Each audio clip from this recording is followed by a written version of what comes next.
Yours. Hit that one more time. I am the number one determinant of the success or failure. Here we go. Of my students. Hey, y'all, you have a strong summer. Kick some butt next year. Thank you. Thank you. Appreciate you.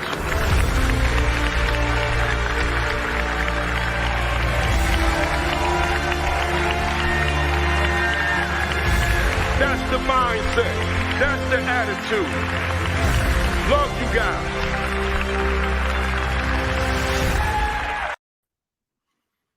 And we are live. Good morning, good morning, good morning. Welcome to my favorite day of the week, my favorite time of the week, my favorite engagement of the week, the virtual AP Leadership Academy, week 119. Let's see who we've got here this morning. Starting off, oh man, y'all coming in strong. Hit that share button as you come in. Hit that retweet button as you come in. We got my man, Demetrius Scott, checking in. Yolanda McKinney checking in. You know, my man, Sean Hurt, Principal Hurt, he's out there in your neck of the woods. Yolanda McKinney. Marsha Poe is in the building. My man, Mike Moore. You know, when I get out there to NC in your area, man, we'll definitely got to connect somehow, some way. Jennifer Bortviv Mapes is in the building. Donovan Smalls II is in the building. Rodney Richardson, Eunice Cox. Let's see, Cynthia Farmer, Principal Dot McKeever Jeter is in the building. Heard you gave an outstanding presentation with Create and Educate. So I'm looking forward to seeing that. My man, Carlos Baggage, Principal Baggage is in the building. Just finished his first week at his new school. Make sure you check him out. Follow him on Facebook. We got Takesha High in the building. Vanessa Veskin is, oh man, I lost it. Where we at? Here we at it. It jumped on me. Vanessa Zeskind is in the building. Where we at? Dennis S is in the building. Out there in Rhode Island. Yes, sir, Dennis. Good to see you. Had a good time in Rhode Island, man. Principal Don Parker, I should say Dr. Don Parker's in the building. You guys remember him last week. He was on here rocking, man. So many views throughout the course of the week for that particular interview. Over 6,000. So a lot of people took interest in that one. It resonated with a lot of people. So kudos to Dr. Don Parker. We got Melissa Jones-Chuno in the building. Darlene Pettit is in the building. My wife, the queen, Kimberly Broughton Kafele, is in the building. Cammie Berry, Christine Telford, my man, Principal Otis Kitchen II, almost said doctor, but I'm sure it's coming, right? Carla Giron, I think it is in the building. Shalita Hines, Rashard Davis, my man out there in Vegas. Jasmine Harris is in the building. Alan Cowart, MP Jaguars. What that means is Josh Tovar. Hey, Josh, I would think you're frozen on your end. I can't imagine I'm frozen. If I am, then I'm going to go off on Verizon because I got their #1 package. I mean, I got the bells and whistles. So somebody let me know if I'm frozen or if I'm freezing. Let me know because I would need to know that because I'm spending a lot of money on this internet package. But it's got to be you, Josh. It's got to be. Yeah, I'm spending too much money to be frozen, man. Sharon Fayall is in the building. Ohio Girl Jones in the building. John Hirix. So, Josh, that means if it's you, it's time for you to step up your internet game, right? Adamu Brahma's in the building, my man out of North. Good to see you. Let's see. We got Dorlita Adams, Laura Mayer. And it just jumped on me. Let's see. That means every time it jumps, that means a whole lot of people checked in at the same time. Let me see. Where did I leave off? We got Amy Gilmore, Gabriella, Ruval Kaba is in the building. Buenos dias. We got Janielle Johnson in the building. Lakeisha Mabry, LAF Moore. Laura Gonzalez, Darren Thompson's in the building. I'm getting ready to get it started, y'all. We got Create and Educate with Sheikah Houston. I should say the good doctor, Sheikah Houston in the building. Great broadcast this morning. As always, great broadcast this morning. I always, a lot of times I'm running around. I'm either preparing for this or doing other things, but I got you and Principal Sean Hurt on full blast, listening to you every Saturday and Sunday, as we all should be doing, right? We got Lily Lanier, Ashton Barnes. What we got? We got Valencia Dutton Hall in the building. I'm getting ready to get it started, y'all. Stacy L. Joy, Lily Lanier. I think I had said. My wife said my video and audio were good. John Few is in the building. So some Will Turner. So let me get it going. Mary Felton, I see you. The good doctor, Marcus Jackson. He's doing, let me say this about Marcus Jackson before I get going, y'all. I gotta say this before I get it going. Mark, it's one thing, and I hope you're there, Doc, because I want you to hear this.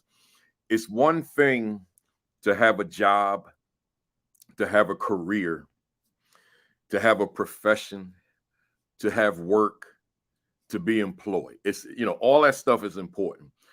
But I watch Dr. Jackson. I don't like everything. I just don't have time to hit like buttons on everything I look at. But do know I see a whole lot of posts of a whole lot of people. I'm just not necessarily like, comment, because it's just not enough time in the day.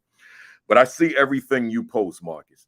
And here's the constant with your post as it relates to your work. You are having fun, man. Let me look at my camera on this. Dr. Marcus Jackson. You having fun.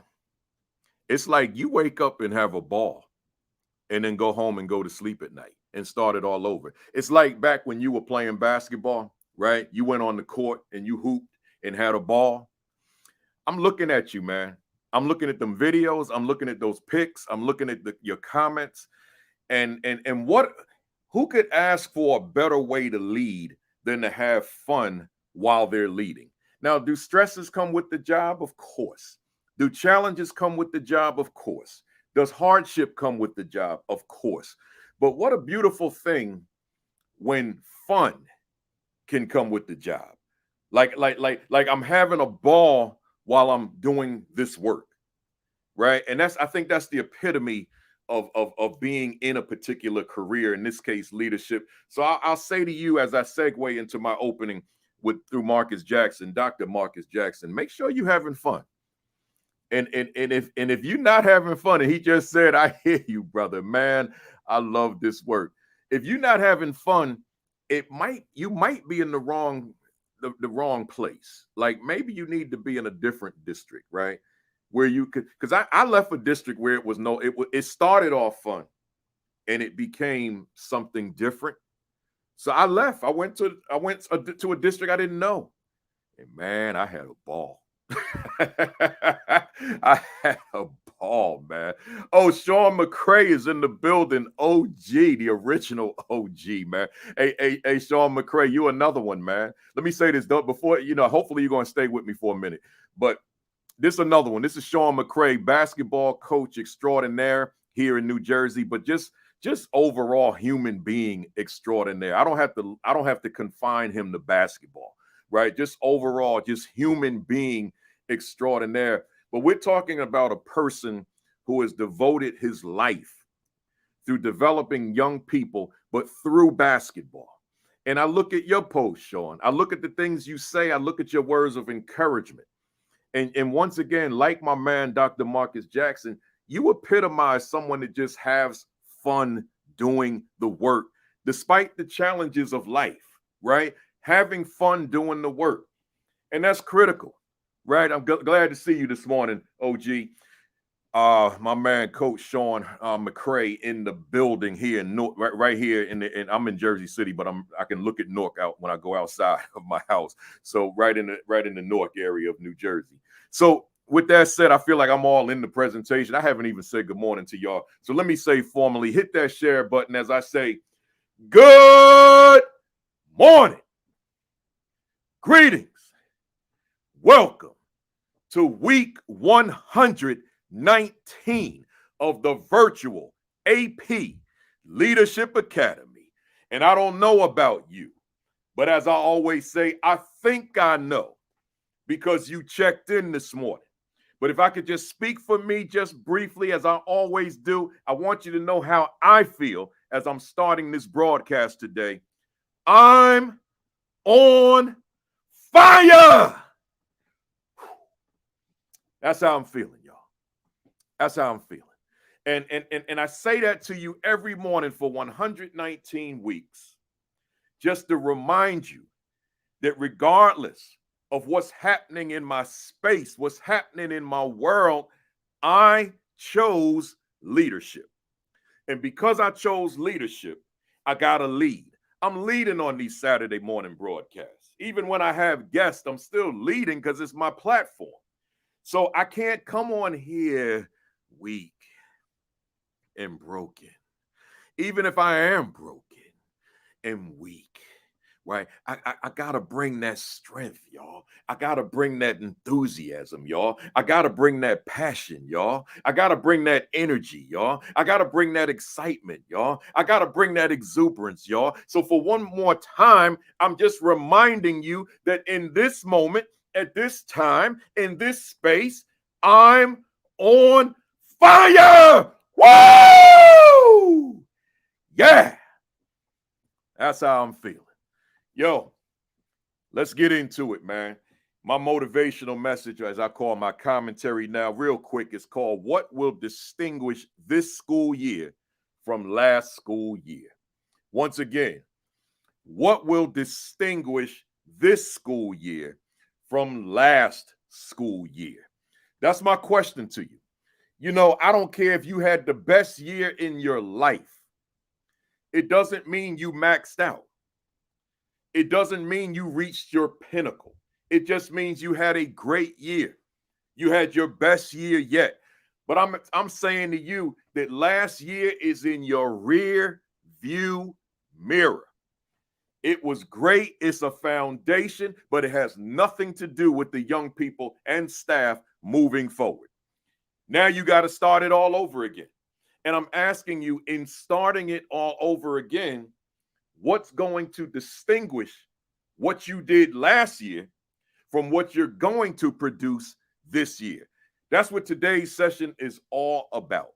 So I want you to lock in. Matter of fact, here we go. Lock in, y'all. Right? I'm going to take my time on this one because it's so much, and I want it all on one video. So if you got to bounce and then you come back and check the video later, then I got you. But I'm going to take my time on this because it's so important. So I want you to lock in.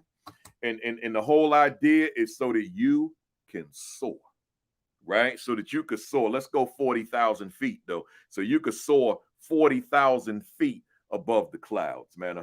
40,000 feet altitude. If you went 40,000 feet above the clouds, that might be a problem, right? So 40,000 feet altitude, right? That's where we going today. So get your pen out, man. And I want you guys to get some notes. Feel free to take pictures of the screen because I'm gonna use I'm gonna use PowerPoint today, not the stuff that my clients would get mad at me about. I'm gonna use PowerPoint. So let me get it going. First and foremost, some of you know I wasn't supposed to be on here live today. We had a tape recording. I did the recording in Wichita, Kansas, about 2 weeks ago. And then if you read my post yesterday, my father-in-law had to be rushed to the ER on 2 nights ago. So I was supposed to be on a cruise ship the very next morning, which would have been yesterday. And I'm obviously not on a cruise ship. So that vacation was put on pause, and we will pick it up later. So that myself and particularly my wife, because it's her father, can be close by to him and be in the hospital. So, my wife, kudos to her. She spent the entire day, morning till evening, in the hospital yesterday. I got there later, but she, and she's on her way now. So, that's where we are. So my kids are on the cruise having a ball, I would presume. I'm here. I'm having a ball too, but I'm just not on the cruise. So that's my reality right now. So I wanted to say that to you. Let's go. Welcome to all the first timers. I saw a few names I didn't recognize. So welcome to the first timers. I'm glad you're here. Don't let this be your last visit. Let this be the first of many. And those videos you missed, because we're in week 119, you can go back to YouTube. my virtual AP Leadership Academy YouTube channel, and you can binge watch all 119 videos, right? So just take care of that. Thanks for those prayers, folks. Secondly, good congratulations still to all these folks getting these new jobs. I'm still getting, even though the school year is getting close, I'm still getting the emails, the inboxes, the DMs, a whole lot of people getting hired, and they're giving me praise. They're giving me credit. They watch my interview videos. They watch the Saturday Academy, right? So whatever it is working that I can contribute even a modicum to you, then I say, more power to you. Congratulations to you. Keep up the good work. But do know that even though that was, it was difficult for some of us, right, to get through that interviewing process, the heavy lifting starts now. Right, the heavy lifting starts now.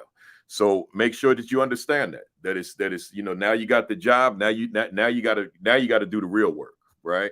And I always say to folks when they tell me they got the position, don't think you're above this academy now. Stay locked in, right? Stay locked in, because these guests I've been bringing, like last week, Dr. Don Parker. Oh man, I'm bringing in superstars. I'm bringing in heavyweights.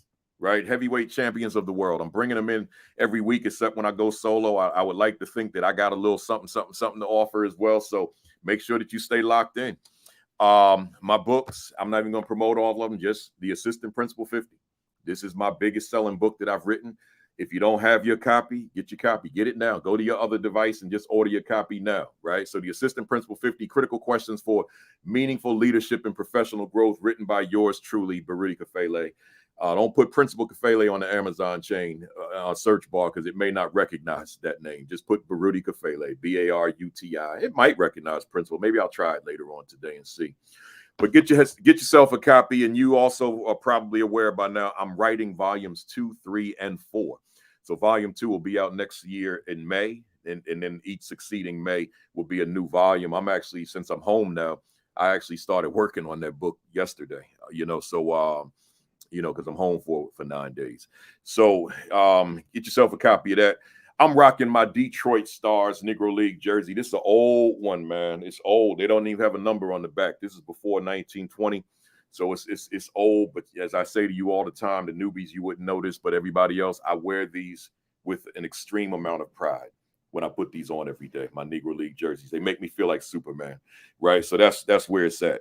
So let's jump into it. I'm here. Hit the share button, hit the retweet button. Let them know, as I said in a post earlier, I'm going to consider this week number 119. I'm going to consider this to be the most important session that I've done in 119 weeks. This is the one. Someone may beg to differ. There may be some topics that you like that I did, and you said, nah, that was a powerful one. But nah, this is it right here. This is the most important. I don't think I'll ever do another one as important, because this is just that critical. So that's why I want you to lock in on this. So let's go. I'm calling it Developing Your School Leadership Blueprint. Once again, Developing Your School Leadership Blueprint. That's what I'm calling it. And before I go to the PowerPoint on this one, because I'm going to use one for this one, this is going to be one of those rare times I use a PowerPoint. Let me give some commentary to this one. It's what's the word I'm looking for? It's peculiar. I guess that's the word. Mind-boggling that as a principal, as a superintendent, let's go to the superintendent level, that as superintendent, we require, and I'm saying we as if I'm one, right? As a superintendent will require that through the principals, that every teacher in the district is writing a lesson plan and submitting a lesson plan, right? So for me, that makes sense. I've been to a couple of districts this summer where they said, we don't do lesson plans here. So I'm not going to get into my thoughts about that. They heard my thoughts. They heard them in a big way. One of them heard them so big that I was supposed to be there for two separate presentations, and they said, we don't need you for the second one.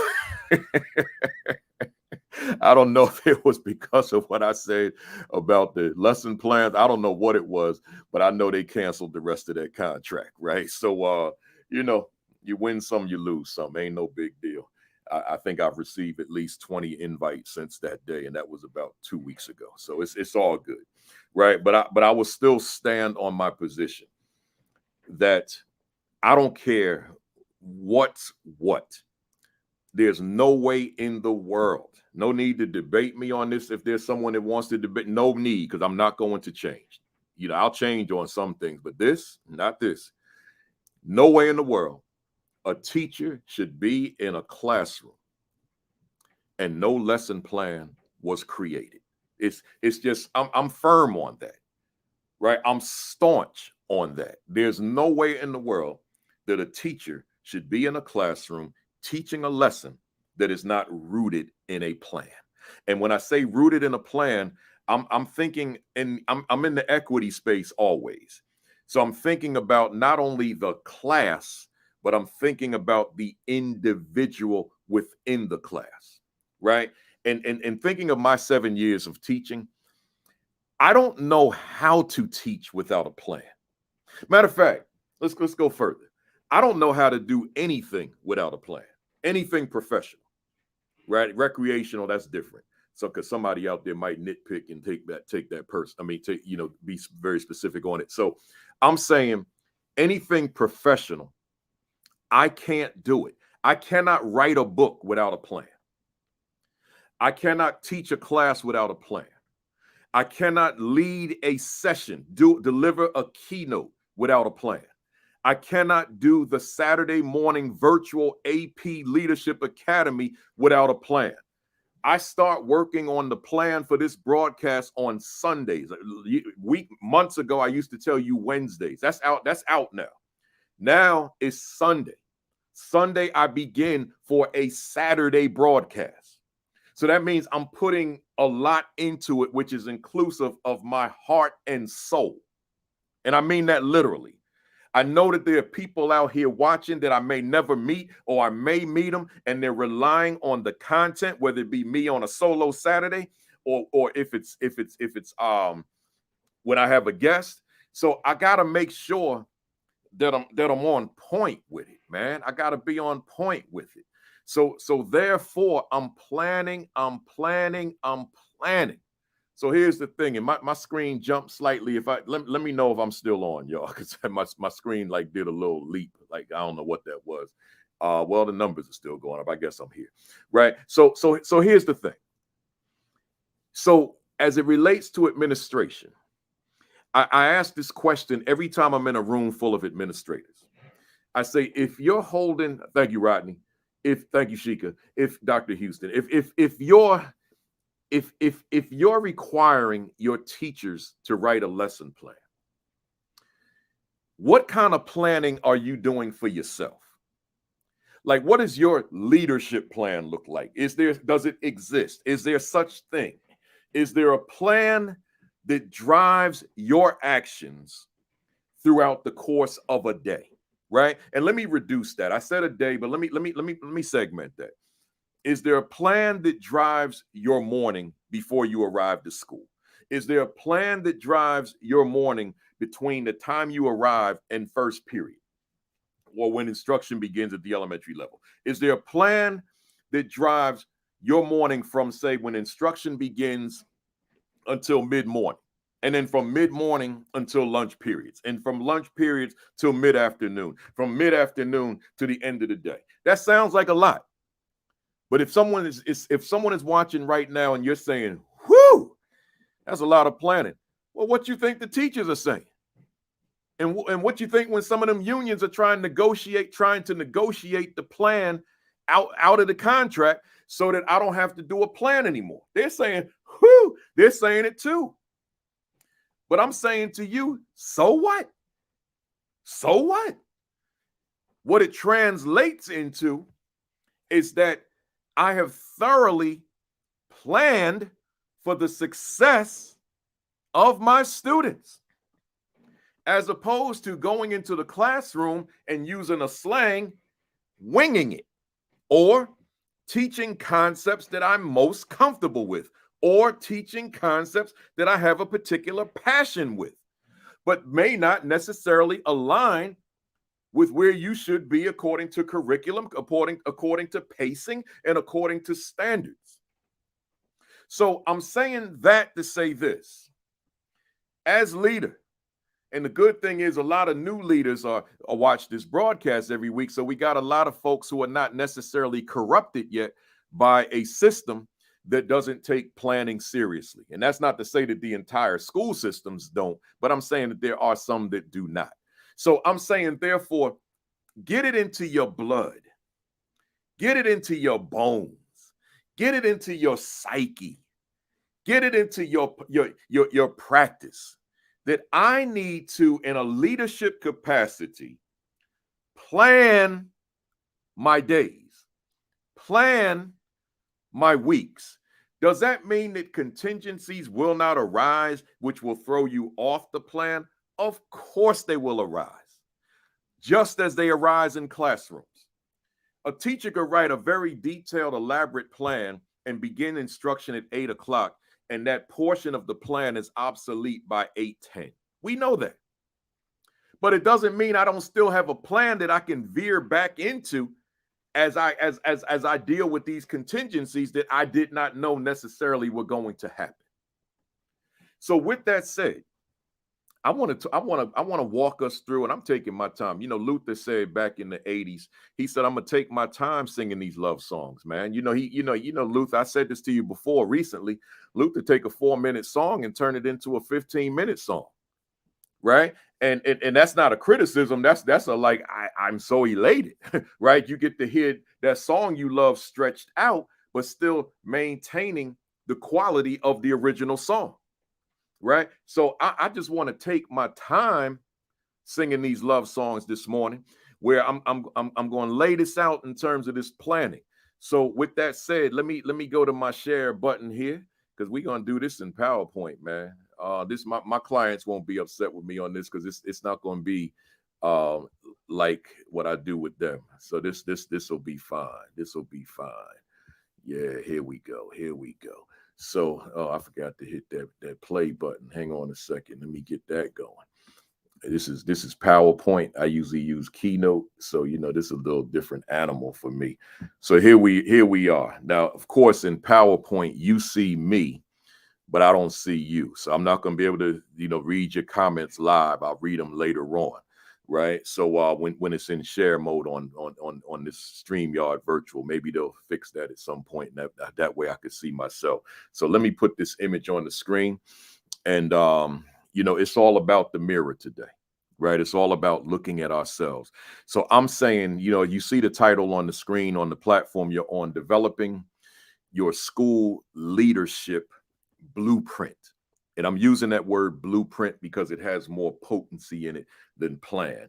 When the construction people build these buildings, these homes, these skyscrapers, whatever they build, they use a blueprint first. It's that blueprint's got everything, man. You can't even, matter of fact, you can't even get a patent on an invention without a blueprint. You have to have a blueprint in order to have that patent, obtain that patent. So I want we're going to use the mirror symbolically. Here's mine, and we're calling it my school leadership blueprint. So meaning that this thing is yours, right? So I want you to feel free to take a picture of the take a picture of the screens as I put them up. I want you to feel free. And I'm just taking a look at my image on the phone. So I just need to know what this is looking like from your vantage point. Okay, I see it. Okay, so we good. Hit that share button, folks. Hit that retweet button. Let them know we're here, man. We are here, right? So my leadership blueprint. What am I saying? I want to give you two things today. I want to give you a macro blueprint in terms of your bigger picture, who you are, but planning for it. And then I want to give you a micro daily, weekly plan. So that's why I say lock in here, man, because I'm taking my time. I'm not rushing this, because the video will outlive me, obviously, as long as YouTube is there and they don't take videos down. So I got to get this right, right? So my leadership blueprint. Let me give you the genesis. When I went to undergrad school, my mother and I, we trying to figure out, what will I study? Because I made the decision I'm gonna go to school, 4 year school here in Jersey, Kane University. But I didn't know what to study because I still didn't have ambition. And so we had a conversation, and she told me, why don't you try marketing? Some marketing, dealing with selling, sales, that type of thing, advertising, promotion, PR, all that falling under the marketing umbrella. So I go on and earn my bachelor's in marketing. I got out of there in 2 years. I graduated summa cum laude. And I didn't pursue it when I got out. I worked in corporate America for 2 years. First year, I got this job in Newark. I quit the job and then came back and did another year and then quit again and went to New York City and taught. I didn't realize that all those courses in marketing were going to drive. I want you to hear this word I'm going to use. Everything I did as a teacher, as a principal, as a speaker, as a consultant, as a businessman, I didn't realize how potent those marketing classes were going to be, particularly when I decided to leave the field altogether. I didn't know, but it stayed with me and it drove my practice. I didn't have to be so brilliant and so genius to achieve the results I achieved. The marketing was that undercurrent. Right? The marketing was that undercurrent that was keeping everything where it needed to be for us to go to whatever levels we went to. So I'm sharing that with you. I'm giving it away. I mean, I could go on social media, put out a call. We're going to be in some city. We'll be in Miami. Everybody come to Miami. We can charge you $1,000 a piece, and I make a boatload of money, and I teach this same thing. But you know something, man? I'm sitting right here. I'm like at the border of my dining room and living room. That's where I got my studio set up, right? And I'm just giving it to you, man. Here, take this thing. I don't need no money, right? Just implement it. So I'm saying that to say, so it comes in these 4 phases, right? Phase 1, your situation analysis.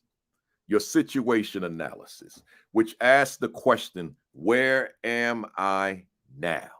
Right? So if you see me go to my phone a few times, that's just me making sure that I'm looking the way I need to be looking on this call. So just work with me.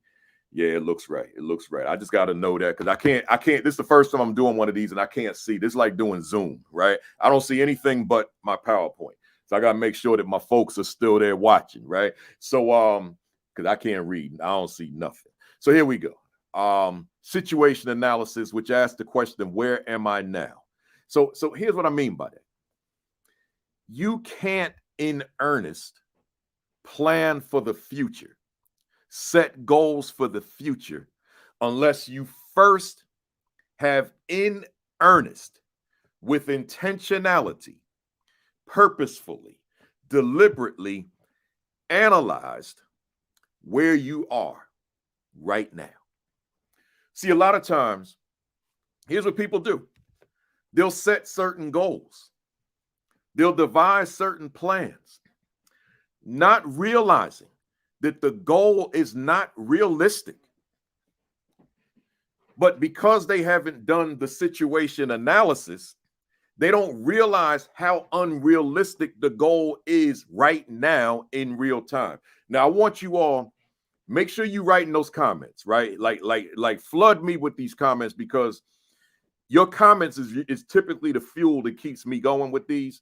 So I can't see them today. So make sure that if I keep my phone in front of me, I guess I could, at least for one platform. Write the comments, because when I'm finished, I'm going to read them all. Right? So just, so don't think, oh, man, I'm not going to write any comments because he's not going to see them. No, I'm going to see them. Right? So write all them comments so that I can read them all later on. Right? That'll just give me something else to do today. So just write those comments. So again, when you set a goal, if you're going to maintain your enthusiasm for the goal, if you're going to maintain your fire for the goal, well, the goal has to be realistic. Because if the goal is not realistic and the going gets tough, the challenges become greater, the obstacles become that much more enormous, then it becomes very, very easy to quit on the goal, which means to quit on yourself. So the goal has to be realistic. Now, the long-term goal, I mean, that could be big and lofty, but you got to set them short-term goals to get there, right? So, and those have to be realistic because they give you a taste of victory, right? Because you don't have those short-term goals, all you got is that long-term, that big goal, then you may taste a very quick taste of defeat. And see, that's not what it's about. It's about winning. I'm going to say it again. It's about winning. I'm going to say it one more time. It's about winning. So therefore, I'm saying to you, first, your situation analysis, which asks the question, where am I now? You think you know where you are, but until you list this stuff out, you don't realize where you are. Because just thinking where you are, that's just whatever's fitting up here. But when you write it out, let me get my pen. When you write it out, you're going to find some things you hadn't thought of because your brain is going to process differently than when you're just thinking or speaking.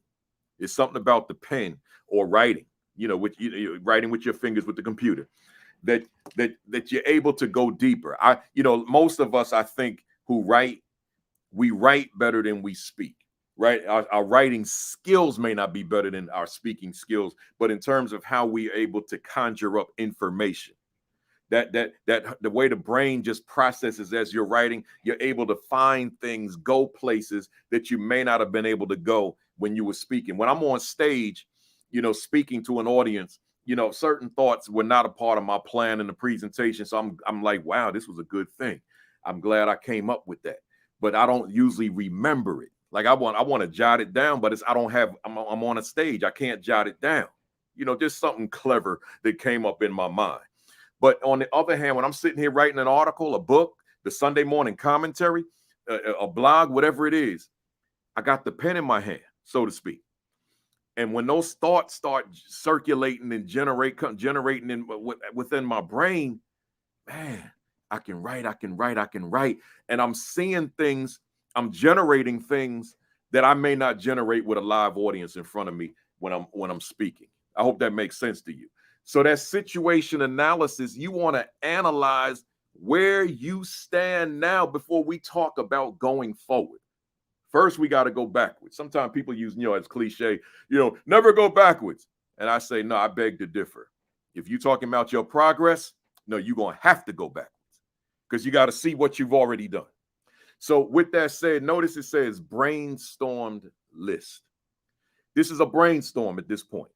So now what you want to do, I got 3 areas of this situation analysis. Letter A, areas where I want to continue, and that's the key word. That's why I italicized it and put it in bold font. Continue to grow my wins, right? Areas where I want to continue to grow. So when I was in the marketing course, the marketing plan didn't look exactly like what I'm giving you today, but I was able to take that and transfer it into school leadership, right? Or into classroom teaching. I just needed the foundation. I just needed the hint in the business world. And let me take from that and create this thing so that leaders can go into schools fully planned. So areas where I want to continue to grow. Now, let me tell you why I use this wording. I could easily call this areas where I'm proficient. I could call it that, but I chose not to. Some of you may recall I did a portion of this in a previous broadcast, but I didn't use PowerPoint. I was just giving it to you from my head. I wanted to do this right this time. I could call it areas where I'm proficient, but here's the problem with that. If you were to brainstorm areas where you're proficient, you may not give them extra attention, because you feel I've arrived in those areas. I'm proficient here. Let me harp on those areas of deficiency. But I'm saying, no, don't do it that way. So instead of using that language, areas where I'm proficient, I said areas where I want to continue to grow. So in other words, here you are proficient at something, whatever it is. I'm saying, all right, you here, but you could be here. That's what this is about. So what you would do in this brainstorm list with no categories, just list literally one. What is an area that you have deemed, I think I'm good here? Put it as A1. A2, what's the area, another one you said, yeah, I think I'm good here, but I want to continue to get better here. Put it in A2. A3, what's another area within your leadership? Those of you who are still aspiring, then you think about what it is you do right now. If you're a counselor, if you're a teacher, if you're social work, whatever you do, same thing applies. Or you can project into your leadership. Put yourself as a leader, even though you're not leader yet, and think about those areas where you think, I know I'm gonna have to get better in this regard. So then number 3, same thing. Number 4, which I can't fit on the screen. Number 5, number 6, number 7, you list all those areas where you feel, yes, I think I'm doing good here. I'm proficient here. My evaluation says I'm proficient here, but nowhere in the world I want to plateau there. I want to continue to grow in that regard. And with that, you would list that, right? You would list that right on your under your situation analysis brainstormed list, which asks the question, where am I now? Said differently, where am I right now? Then you go to letter B. So letter B, areas where I need to improve. Now, these are your deficiencies, and most people, I would think, would start here. I'm saying, no, don't start here. Start at letter A. Start where you are proficient, but you want to grow in those areas of proficiency. So areas where I need to improve, and now those deficiencies. But here's the key to this working: your ego. See, ego can block you from going deep, going hard on letter B. Ego could get in the way and say, well, I don't really have deficiencies, right? Come on. So see if you could like take the ego and go upwards and then left or right. Just get rid of it so that you could look at this thing raw, man. So you could look at this thing empty, like you are an empty vessel, right? And now you say areas where I need to improve. You know, you got your mirror, right? So you're self-reflecting, you're self-assessing, you're thinking about those things that you know you could have been better at. Sometimes you may need an accountability partner to work with you, whatever it is, but you want to look at you and what is that list? And I might say that laundry list. If I'm going to be honest with myself as a leader, like going back to my principal days 11 years ago, then I'm going to say my laundry list of deficiencies. I am not going to sit here and fake the funk and give you the impression that I didn't have deficiencies. I did. I had many because I wasn't a perfect leader. I haven't met a perfect leader. If we talk sports and those coaches who have won more seasons, more games than the rest of them, right? I'm not calling them perfect leaders, right? So I'm saying to you, it doesn't exist. So the superstar leader with a bunch of championship rings on their finger, they still have deficiencies. So therefore, what are your deficiencies? What are those areas where you need to improve, right? And then you would list them. Number 1, number 2, number 3, right? And on and on. You just list them out. What are they? Number 4, number 5, number 6, number 7, number 10, number 20, whatever it is. I want you to just brainstorm because we're going to categorize this in a minute. So we just brainstorm. What are those areas? Just think of the day from beginning to end. Don't spend the time doing this right now. I just want you to get the template right now. And then when we're offline, maybe later today, if you got time, tomorrow, next week, some of y'all, you don't go back to school until September or late August. So you still got some time on your hands, but I want you to work on this while it's fresh on your mind and fresh in your heart. I don't want you to like go back to it and like, what was that thing he said? Well, of course you could watch the video and find that out, but I want you to work on this relatively soon, right? So what are those areas that you know, not driven by your ego, but you know, yeah, I need to strengthen that skill set. I need to strengthen this art. I need to strengthen this thing, whatever it is. And then you would list them, whatever the number is. And then you go to the last one, letter C, areas where I need to make a pivot, a shift. Now, let me tell you the difference between B and C. B, we're talking about areas where you can grow, right? Your deficiency, but you can get better. You can improve. You can become phenomenal in those areas. C, these are areas where, given the pandemic, given the 2 years that many young people were home or hybrid, that some strategies that were very effective, worked very effectively before the pandemic, did not transfer into 2022. They don't seem to work like they used to because the children are different. As I always say, I've probably said it on this platform. I know I've said it in front of audiences. A 7th grader that went home in March of 2020 and returned to school in August or September of 2021 as a freshman is a different freshman from one who went 7, 8, 9 in brick and mortar with no pandemic. That's a different freshman. Because that freshman that was home so long and learning on this computer had a vastly different experience than the one that was in a classroom 7, 8, 9. But another one that's really salient for me is that 8th grader that went home.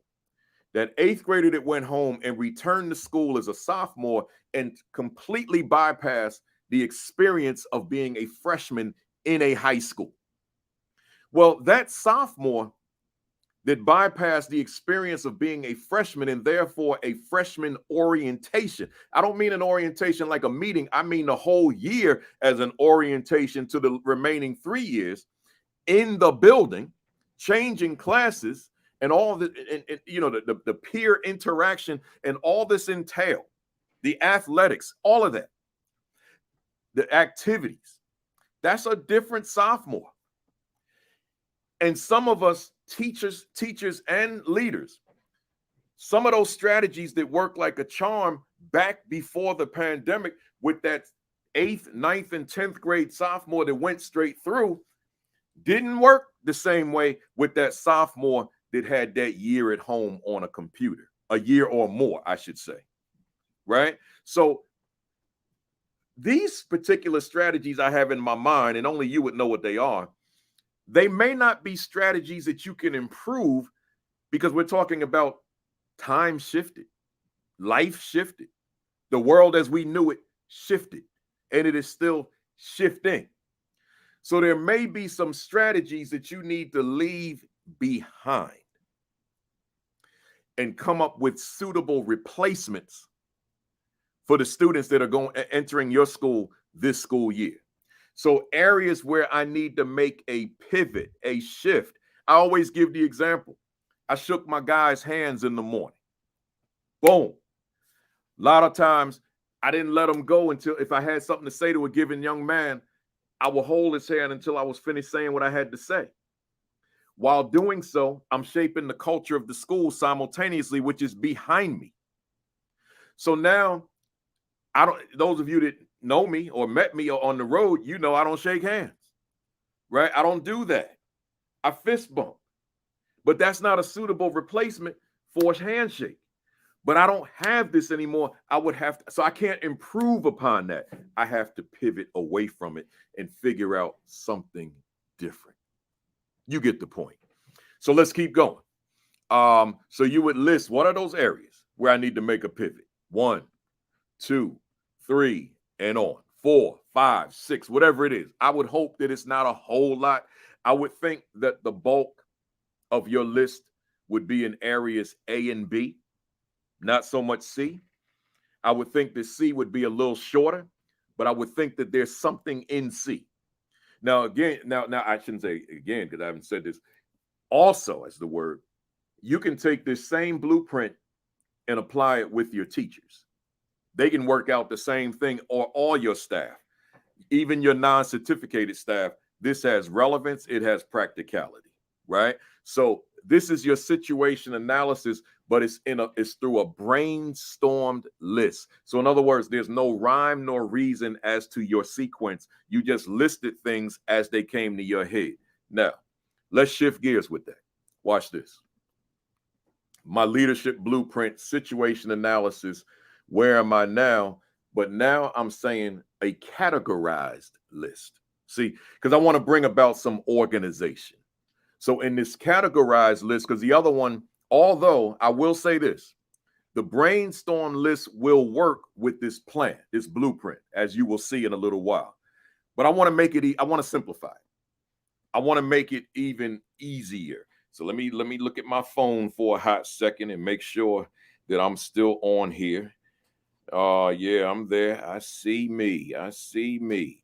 All right. And then I got the spam call just came in. Somebody want to mess with me about selling some mess that I don't need. Right. So here we go. The categorized list. Now watch, look at the difference here. Same letter A, areas where I want to continue to grow my wins. But now I made some just fictitious categories. So watch this here. A, so Roman numeral 1A and then 1. Leading the effort of maintaining a school-wide vision of excellence. Now, I want to be very clear, so put your ear to your speaker so you get to, so because I want to make sure you get this. That is not a bullet point. I created that this week in my planning as a category. So let's say your first category under situation analysis, areas where I want to continue to grow, you said leading the effort of maintaining a school-wide vision of excellence. You said, based on the way this is structured on the screen, I'm proficient here. I'm good here. I've been very good over the years of leading the effort of maintaining a school-wide vision of excellence. However, letter A says areas where I want to continue to grow. So here you are proficient at leading the effort of maintaining a school-wide. So you got an entire school rocking with you this vision of excellence. But you said, as you looked in your mirror, you said, but I can get better with this. I can get better. So what does better look like? So you would write it, letter A, right? What does better look like? So write what that might look like in letter A, right? Then letter B, you put it in there. Then you go to, here's another category. And by the way, these categories I just made up. These may not be your categories, right? So second category, leading the effort of walking in our school brand and school mission. So if I could go backwards for a second to the first one, leading the effort of maintaining a school-wide vision of excellence. That brainstorm list, whatever would fit under that category, you would list it there. That's what I forgot to say.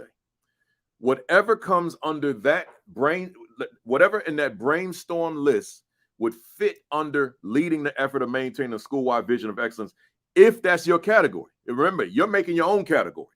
This is a Kafele category. You're going to create your own category. And then you would fit it in neatly. A, B, C, D, E, whatever your numbers are. And then your second category, so a broad category, leading the effort of walking in our school brand and school mission. So here you are, you're saying, and let me stay true to the assistant principal, since this is what this platform is about. So in other words, assistant principal, let's say that you're in a school and hypothetically and unfortunately, you're not getting well-rounded exposure to school leadership at the principal level. Well, that's why you're here on a Saturday morning. So I'm giving you this for you. Therefore, if you can't implement this, then you can at least process it, retain it, and then use it when you get in that position. Or if your principal's not on the call watching or won't be watching the video later on, and your principal is one who welcomes everything you have to say, everything you present, now you can take this blueprint to your principal and say, I watched Principal Kafele Saturday, and he presented this blueprint, and it makes sense, right? Let's incorporate this into what we do, right? So again, the categories, take a picture of the screen, but these are not necessary. I'm not suggesting this be your category. It could be. They both make sense, but I'm just giving you something out of my imagination. So leading the effort of walking in our school brand. That's a whole 90-minute session in and of itself, which I think I did a few weeks ago, actually. I did. And school mission. So you're saying, yeah, I'm good here, but I could take it to another level. Well, what does that look like? And then you would list it. See, you would list it. A, B, C, D, E, F, G, H, and so whatever your numbers are. Then one more category. Leading the effort of sustaining a positive climate and culture. You said, I'm good there. The climate is good here. It's positive here. The mood is right. The culture is good here. We're living according to how we've conceptualized is most conducive to young people having the willingness to soar. So that's good. But you said, I want to take it to another level, right? I want to take it to another level. All right, well, what's that look like, right? What's that look like? A, B, C, D, E, F. So whatever of your brainstorm list fits under that category, you would fit it right in, right? I wish I could say any questions, but I can't see y'all, man. Letter B, areas where I need to improve. So same language as the situation analysis, just used differently. My deficiencies, right? So then I don't have categories on this screen. I want you to use what I have under letter A and just transfer it here. So you said, so in other words, areas where I need to improve, what would be a broad category that you said, here's an area of deficiency. So I have a category, but I don't have the subcategories. Number one, building solid collegial relationships with teachers. So you said, I'm not where I need to be with that. But in the brainstorm list, you had some specificity. So from that brainstorm list, you would list them under that category as A, B, C, D. It's detailed, y'all. But at least now it takes everything in your mind, your brain, and it puts it on paper. It makes you that much more efficient at what you do. So I don't have the A, B, and all that kind of stuff on this screen. I just got the categories. Here's another category. Effectiveness as an instructional leader. You said, hypothetically, I'm not where I need to be there. I'm not having those pre-observation conferences. I'm not spending quality time in classrooms. I'm obviously not giving follow-up feedback because I'm not in the classroom in the first place, right? So that reality is not my reality. So now you would want to break that down further because we're under your situation analysis. Okay, well, what does that look like? What, like in other words, areas where I need to improve. Write down from the brainstorm list what those bullet points might be that fall under there. So in other words, I can't find the time, just to give you some clarity, I can't find the time to get into a class. Get the schedule meetings with teachers, right? When we come together, the quality of our interactions is not as strong as it could be, right? I haven't established trust between myself and the teacher yet. The teacher, I can sense, still doesn't have trust in me, right? And I'm brainstorming. I'm just giving you ideas of what I mean by the fact that effectiveness as an instructional leader is not effective, right? Or I can't seem to spend at least 30 to 45 minutes in a classroom. I keep getting distracted, right? Or I can't seem to build the time to have the follow-up discussion with the teacher. And so all of that's falling under that umbrella of effectiveness as an instructional leader, but you're listing what those deficiencies are. Here's one more fictitious category. Developing / utilizing my assistant principals. Now, you know I was intentional when I put that one there. So here you are. You're an AP, but you're projecting to be a leader. and you're saying, okay, well, what would I do differently from how I'm being treated right now, how I'm being utilized right now, or how I'm being developed right now? What would I be that is so different? But for the principals who are watching, and that's including the first year principals, right? You know, as you get into that first month, that first 2 months of school, and you're working with, you have an AP, assuming you have one, which we know that depending on the size of the school, some don't. But you would question yourself, how am I developing this AP? Is this assistant principal growing as a result of my leadership, as a result of my tutelage? How am I utilizing my assistant principal? So let's say that as you reflect back on last year, you knew it was deficient. You knew this person did not grow because of you. Well, you would list it. What were those deficiencies? Was it because you didn't have your morning meetings? Just the two of you have a chat in the morning or afternoon after school chat? Was it because you didn't trust? You couldn't let go of certain things? Or was it because you couldn't rely? You couldn't depend upon? Whatever it was, you would list it because you got work to do. But if you just try to hold all this information in your head, you ain't going to get to all that. It's not possible. You got to list it out. You got to put it on paper. You got to put it on the computer. You got to invest in the 50-cent pen, whatever these pens cost, and you got to write this stuff out. Then let's go to letter C, situation analysis. Areas where I need to make a pivot, right? So for example, weekly planning. Maybe the way you planned in the past, see the difference between pivot and deficiency. Deficiency, you can get better. The last one, areas where I need to make a pivot, that's, you got to step off. You got to step away from it. So your weekly planning, maybe the way you went about planning, you just got to leave that behind. Maybe your planning was all up here. Well, you can't improve that. You got to make a shift from that. You got to pivot from that to this. So you would list it. You want to give yourself the detail. A second category, your organizational skill. Maybe your organizational skill was so lax, so deficient, that you can't even improve upon it because it's just too messy. That you got to shift away. You got to pivot, right? And again, I'm not suggesting these categories. I got to keep saying that for people to tune in late. These are my sample categories. They're just samples. You could be sitting there saying, well, Kafele, your samples are right on time with me. Those are your samples, my reality, right? Fine, use them. I'm not discouraging that. I'm just saying that I'm just giving you something that will fit on my screen, and they're just samples. Number 3, managing time. So you may find that you don't manage time very well. And instead of you managing time, time manages you.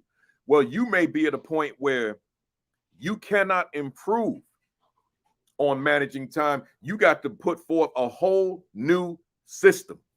You see the difference? A whole new system as opposed to the system that you have in place right now, right? So that's what I'm saying as it relates to that.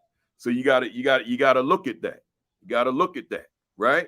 So the proverbial, are there any questions? Right? Let's go to the second Roman numeral 2. The goals. And I'm using just categorized lists from here on. So here, this is the place where a lot of people start. But I'm sure as I peep my phone real quick, bear with me for a second, y'all. I just got to peep my phone. Just got to peep it. Bear with me. I'm here. All right. I see you there. All right. So what I'm saying to you here, the goals. You gotta make sure that you don't start here. You got to start at your present situation. That has got to be your starting place, right? So with that said, it asks the question, where am I going? And we're talking about your school leadership blueprint in the first person, my leadership blueprint. So now we go back to those same 3 statements, areas where I want to continue to grow, my wins. But when you saw that last time, we were looking at it regarding your current situation. Now we're looking at it relative to where you want to go. So remember that same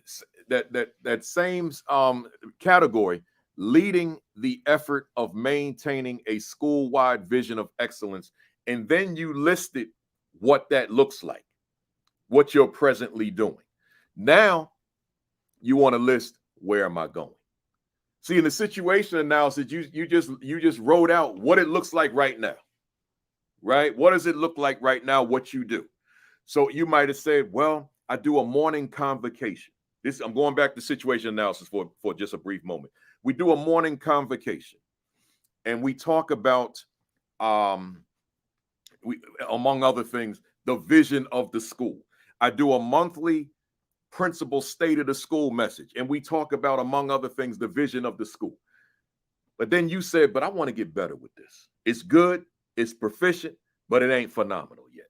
It's not extraordinary yet. So now what's the goal?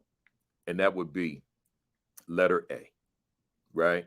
Then you would be, so letter A would be the goal for, in terms of what are you going to do?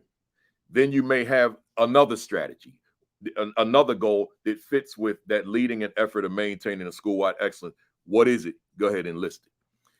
Then you would, and then you may have a letter C, right? So you may have several different goals that speak to how you're going to lead the effort of maintaining a school-wide vision. It may not solely be your speech in the morning, your monthly speech. There's a plethora of other things, a multiplicity of other things that it could be. Well, those are the goals that would fit under A and B. But keep in mind, when you set goals, because watch how detailed this thing gets. And by the way, hit that share button for me. Hit that retweet button. Let them know we're here. It's detailed. So it's not just the big picture goal, but it's the goal between now and the next month. And then from that next month to the following month. And then that following month to the following month. So these short-term stair-step goals to get you to the big goal. So you would literally write that out. Short-range goal for the month of August, for those of you who are back in school. Next short-range goal for the month of October. For the month, October, I really jumped, didn't I? Month of September, then the month of October, and you would keep going. So you got to have them stair steps. You can't just leap from the base to the top of the stairs, because you'll probably trip on one of the steps, one of the lower steps, and fall flat on your face, and then you'll be discouraged. So you got to make sure that you set yourself up for victory. So you go step after step after step after step. So whatever those goals are. Secondly, leading the effort of walking in our school brand and mission. Okay, so you listed before what that currently looks like. Now where are you going? So the goal, letter A. What is it that you're going to do? Short range, stair steps, all the way to long range. What is the other goal? What are you going to do? What is goal C? What is goal D? What is goal E? What is goal F? What is goal G? Whatever those goals are that get you that much closer to leading the effort of the entire school, walking in our brand as a school, walking in our mission as a school. Again, I'm not imposing these on you. These are just samples that I created so that I could have this discussion with you. And then you write the goals. Then three, leading the effort of sustaining a positive climate and culture. Again, these are just what I gave you as samples. So letter A, okay, what's the goal? What is that going to, where am I going? What is that going to look like? Right? Letter B, where am I going? What is that going to look like? So what's the goal in terms of leading that effort? Right? So you write those goals down. Then you go to letter B, areas where I need to improve, my deficiencies. Same as I had in the situation analysis. I chose building solid collegial relationships with teachers as my sample, right? Okay, so you listed what it looks like currently under the situation analysis. So now under goals, you want to list, okay, so where am I going with it, right? So what is the goal in terms of what that will look like? And I didn't mean to put that yet. So what is the goal in terms of what it would look like? And you would put A, right? I'm sorry. Yeah. A, and then B, and then C, and then D. List your goals in terms of what this building of a solid collegial relationship with teachers, what's that going to look like in terms of the things you do? Where am I going? Then you go to your second area of deficiency, effectiveness as an instructional leader. Under your situation analysis, you wrote down what that effectiveness looks like. But now under goals, you're going to write what is going to look like moving forward, right? So what does being this effective instructional leader look like relative to the comparison of what it used to look like in the last school year? And then you'd go on and list A, B, C as the goal of what you're going to do, right? And I'm not asking you to write a strategy yet. I'm just asking you to write bullet pointed goals. That's all. And then you go to the last one, developing / utilizing my assistant principal. So in the situation analysis, you indicated what that looks like right now. Under the goals, now you're going to list what it's going to look like as a result of the effort you're going to put into it. So developing, utilizing my assistant principal. So the goal is this assistant principal will be able to do X. This assistant principal will be able to do Y.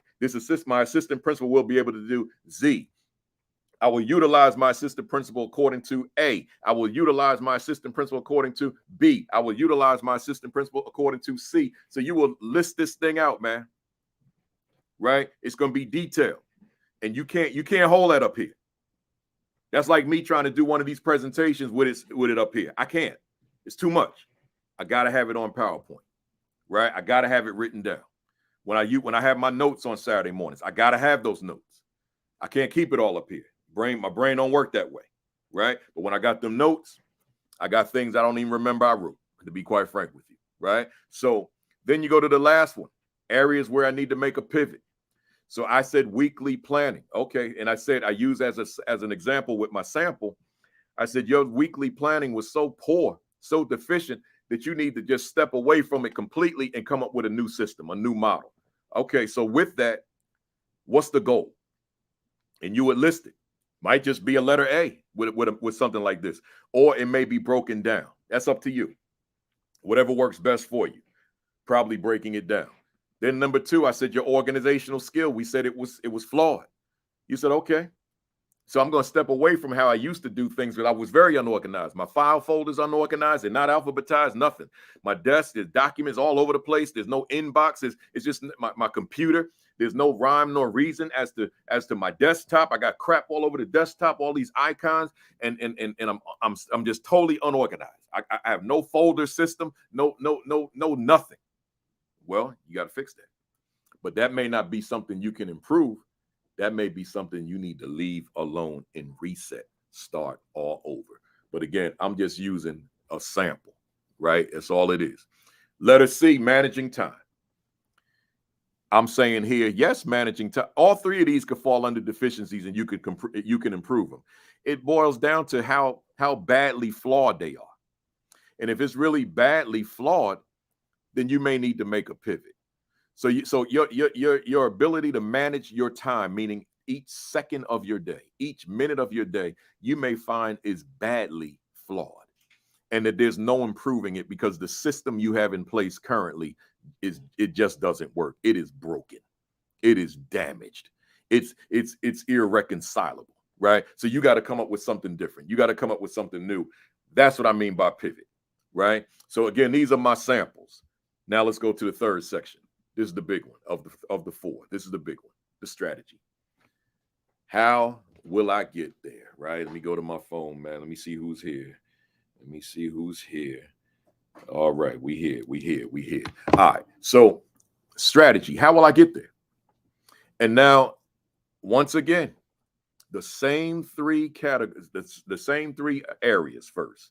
Areas where I want to continue to grow my wins. So you said leading the effort of maintaining a school-wide vision of excellence as a sample, right? Okay.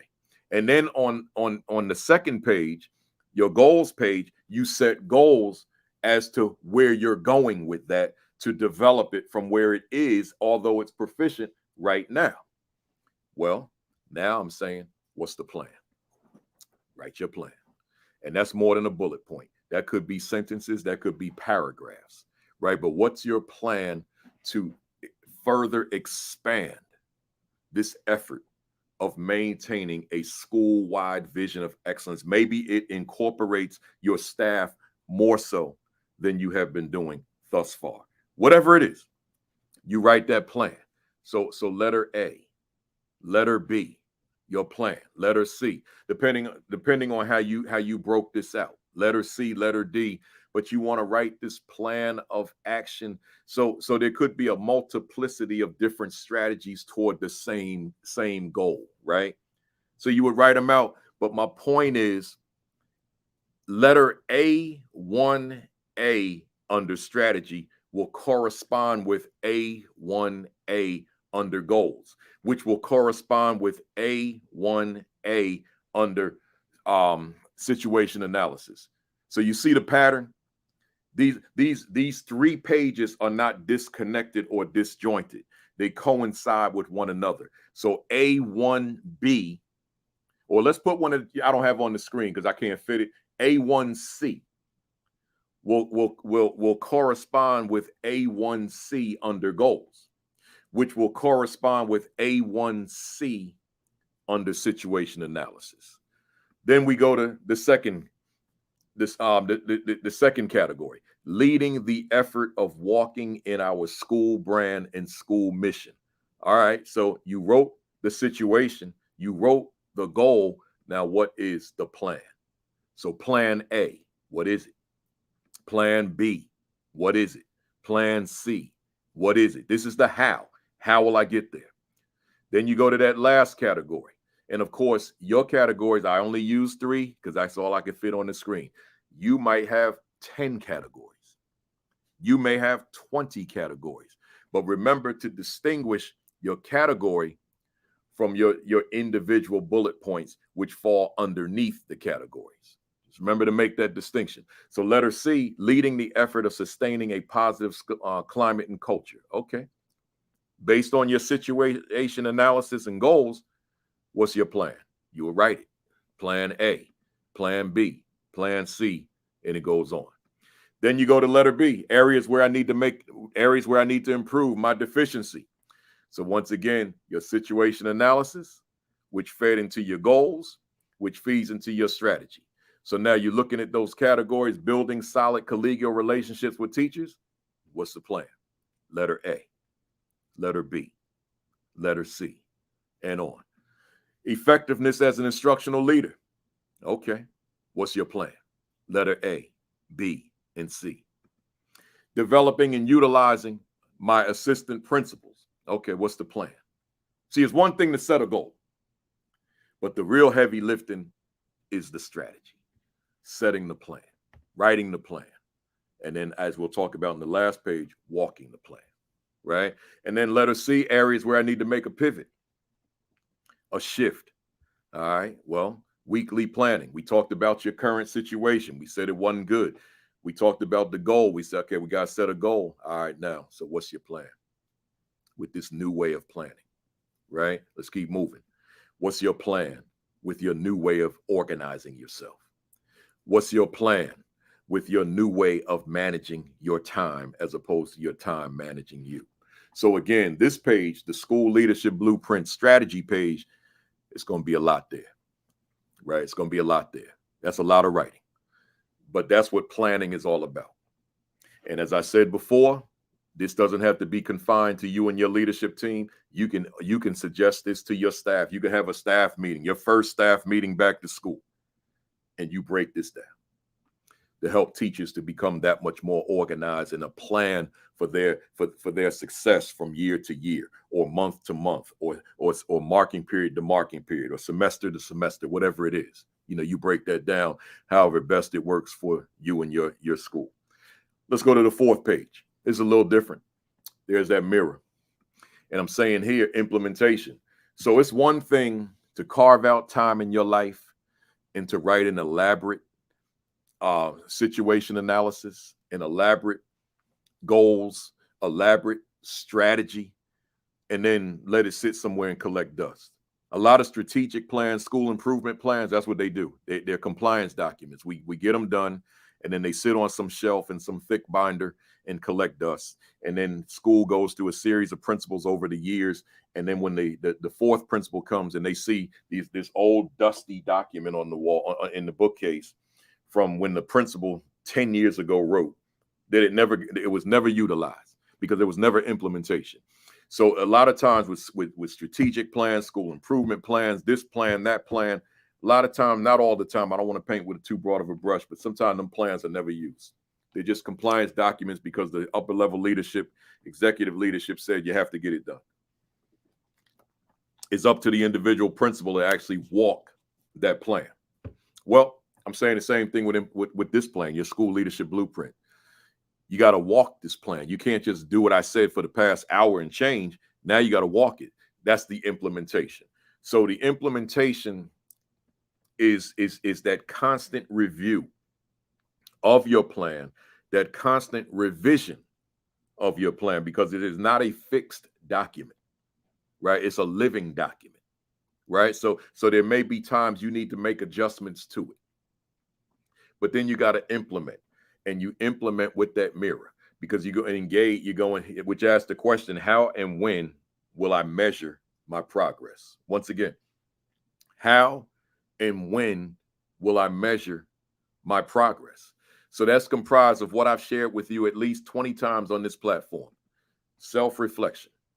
You gotta engage in this. This is not daydreaming. This is not just passing thoughts. This is you carving out time saying, I've got to watch me. So self-reflection, in this case, rooted in everything we've discussed in the previous 3 slides. So you want to self-reflect on the things you said you're going to do. You want to self-assess yourself. So assessing me on the things I said I'm going to do in my goals and strategy section, while not ignoring that situation analysis, because you did say that you want to get better at things you're already good at. And then ultimately you want to self-adjust, right? So you want to make certain adjustments so that you can self-improve. But with all this, because, it sounds like a lot of work, and it actually is, but you can never forget this: self-preservation and self-care. You got to preserve self. You can never forget that. You got to, I'm not going to get into the specificity because I do it every Saturday when I close out, but you got to take care of you. You got to, some of us don't have an off switch. I used to didn't have one. You got to turn that off switch. You got to turn that switch off. Just hit it downwards, right? Turn it off and make sure that you have a full life. Because if your life is just this work, it's going to burn you out, or it could kill you, right? If I could be frank with you. So you got to make sure you turn off that switch and enjoy those other aspects of your life that you typically enjoy, and make sure you're taking care of you, because you got to preserve yourself. If you don't preserve you, then you're of no use to the children that you lead, the staff you lead, because you're not going to be there. You'll be laying up in a hospital somewhere. So you got to make sure that you are taking care of you, your diet, your exercise, your mental health, your emotional health, your psychological health. You're just taking care of you, and you're making healthy choices with your life. That matters. So let me show you this last page, and then I'm done. I'm calling this, and those previous pages, they went together, 1, 2, 3, and 4. This is something separate. My school leadership weekly, daily plan. This goes back to my initial discussion about the teacher lesson plan in comparison to you. So when you go back, let's say hypothetically you went back to school Monday, and I guess as a leader, except for APs on 10 months as a leader, a principal, you probably are going back, but you just may be going back to a school that doesn't have children in it yet. Others of you in a lot of the southern states, it's a lot of children in there. You started already, right? Some of you are in your 2nd and 3rd week already. I know that. So let's say, for example, you go into school on a school day, and when you walk in, like, what's the plan? Is the plan just wait for stimuli to come your way and then you'll respond to it? You'll react to it? Or do you have a plan that gets ahead of the stimuli, right? And a contingency plan in case things arise, right? So I'm saying to you, you got to have a plan, and you work that plan before the week begins. So say Sunday, If you watch football, then do it before the games come on. You don't need all that commentary on them sports channels before the game comes on, because that's just their opinions, right? So they're giving your opinions of what's to follow. You got your own opinions. Rely on your opinions and turn the TV off and work your plan. And then when the game comes on at 1 o'clock Eastern, then you watch the game, right? Go into commercials, go back to your plan, right? So here's the thing. I'm putting a list here. What you going to be doing at 7 o'clock? What you going to be doing at 7:30, 8 o'clock, 8:30, 9 o'clock, 9:30, 10 o'clock, 10:30, 11 o'clock, 11:30, 12 o'clock, 12:30, 1 o'clock, 1:30, 2 o'clock, 2:30, 3 o'clock, and on. What you going to be doing? You can't sit here on a Sunday. You could do it right now, but on a Sunday and you see something like that, this list, and say, I don't know. You got to know what 7 o'clock is going to look like. You got to know what 10 o'clock is going to look like. Will things arise? Of course. But you're going to plan as if they don't. But you'll have some contingencies in place to give you some leeway and some leverage as to how you will get back on course. Because your day has to be structured. Your day has to be organized. So this daily, weekly plan, and see, this is just a very raw. I just got times on here. Reach out to Principal Tammy Taylor on Facebook, Tammy Taylor, and I'm sure she probably watching right now. Say, I know you didn't just put this on me, but yeah, I guess I did, Tammy. Tammy's got a very elaborate template. Right? She got a very elaborate template. Go to Tammy Taylor on Facebook. She's got a very elaborate template that you could use for your daily, weekly planning. Right? I guess I have it. She gave it to me, but she gave it to me as a hard copy. I don't think I have it. Matter of fact, no, she probably gave me the file. Maybe I have it. We'll figure it out. But in the meantime, go to Tammy, right? Go to Tammy Taylor, and she's put together this template, which is elaborate and is beautiful, and it breaks down your day. And see, let's make the distinction. This is not a to-do list. I'm not talking about a to-do list. I'm talking about a plan of action. They are two radically very different things. So please don't confuse the two. So that ends my portion here, this PowerPoint. So let me get out of this share here, and let me get back to you guys. Oh man, look at y'all. Y'all still here, man. I appreciate you. Listen, hit that share button, man. Hit that retweet button, and let them know I'm just here for a couple of minutes, and then I'm gonna close us out. Let me say this to you. Let me see if I got a lot of comments on here. Yeah, I got a lot to read. Thank you, y'all. I'm gonna read all of this in a little while I'm eating my breakfast. I'm going to read all of these comments. But let me say this, y'all. This planning, man, I said it already. I'm going to say it again to close this out, to reinforce it. The planning is critical. And I know that people come on different times, and some people see some of the video and not all the video. So let me just repeat for anyone that missed me before. Your planning. You can't be effective at this. Well, maybe you could be effective, but you can't be optimally effective if you're just winging it. I don't think you would expect your teachers to wing it. I don't think you would expect your teachers to just walk in there and just do what they like, teach to their strength, teach the children who are receptive. You expect them to have a plan for everybody. Well, what I've given you now is a plan for the leadership. And I'm saying to you, I gave you something that I know definitively works. How do I know that? I lived it. No, I'm using lived past tense. I still live it. Everything I do is plan. I'm old school with my plan. I keep these little notepads with me. I keep them in my jacket pockets. I carry them in my bag, and I plan everything. I don't go places winging it. I plan. So I'm saying to you, a huge component of effectiveness as a leader is to plan. And again, I'm gonna make that distinction. Not a to-do list, but a plan of action. Break it down. My current situation, my goals, my strategy, my implementation, which is inclusive of my self-reflection, self-assessment, self-adjustment, self-improvement, self-preservation, self-care, which all gets us closer to self-actualization. It is all necessary. Again, is it more work? Yeah, unfortunately. It's more work. But is it worth it? Yeah, most definitely. Right? So I'm gonna close it on that note, but let somebody know that I did this session today. They may want to check it out. They can watch the video on Facebook, either channel, on Twitter, or they can go to YouTube and watch it along with the other 118 sessions. So let me thank all of you for being here today. I want to put this up here right quick. I didn't do any of this today as I close out. Let me see, where am I at? I'm trying to find something, y'all. Here I go. Newbies for reaching out to me. So let me say this to you.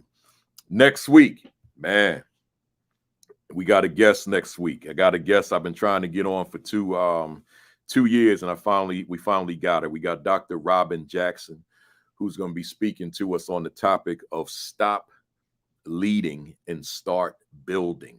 Let me say that again. Stop leading, start building.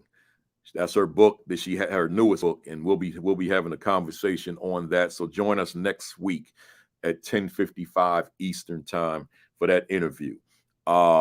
Next Saturday, the Facebook lineup, what they call the Fantastic Four. I think it's Sean Hurt at 10 o'clock, followed by Dr. Sheikah Houston and soon to be Dr. Tammy Taylor, Create and Educate at 10:30.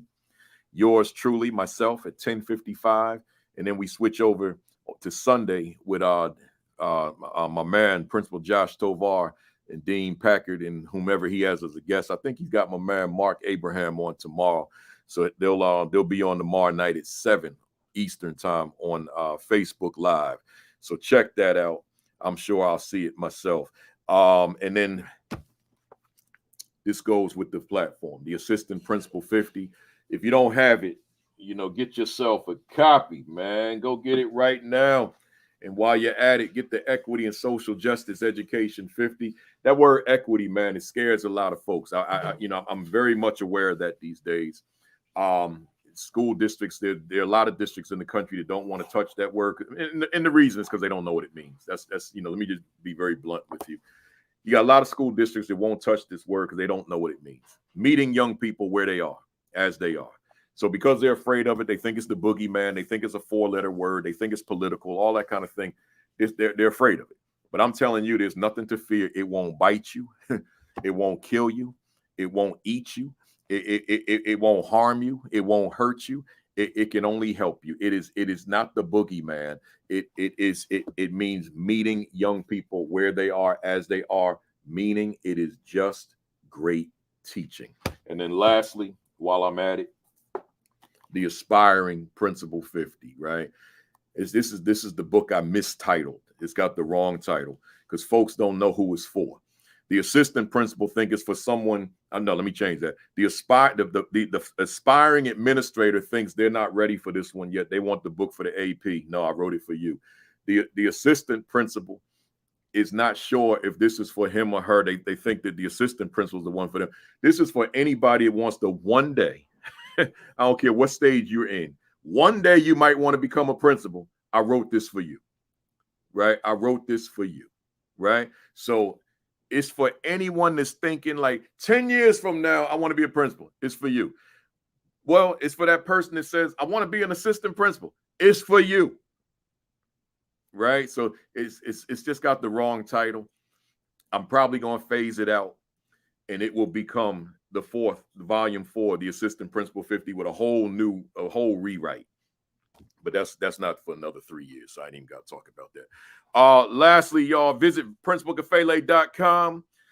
Subscribe to the Virtual AP Leadership Academy YouTube channel.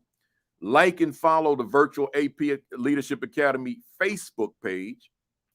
I posted on the page all 75 of my commentaries last Sunday. So if you go to that Facebook page, you can see all 75 that I've written. I'll have number 76 up tomorrow, not later than 10 o'clock. But you got to be on that page. You got to subscribe. You got to like or follow that page because I only post there exclusively. I don't post that on other pages. And then lastly, for real, lastly, your diet, your exercise, and your COVID precautions, man. I might say, and your monkeypox precautions. Can you imagine I'm saying that? Your monkeypox precautions, man. Make sure you're taking care of yourself, folks. Take care of you so that you're in position to take care of others.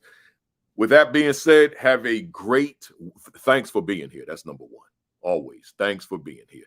Have a great week. Have an extraordinary week. Have your best week yet. Peace. Peace. Thumbs up. Cock that fist back. Count to 3 with me. 1, 2, 3. Bam! Appreciate you. I see you next Saturday, 10:55. I'll be sitting right here waiting for you.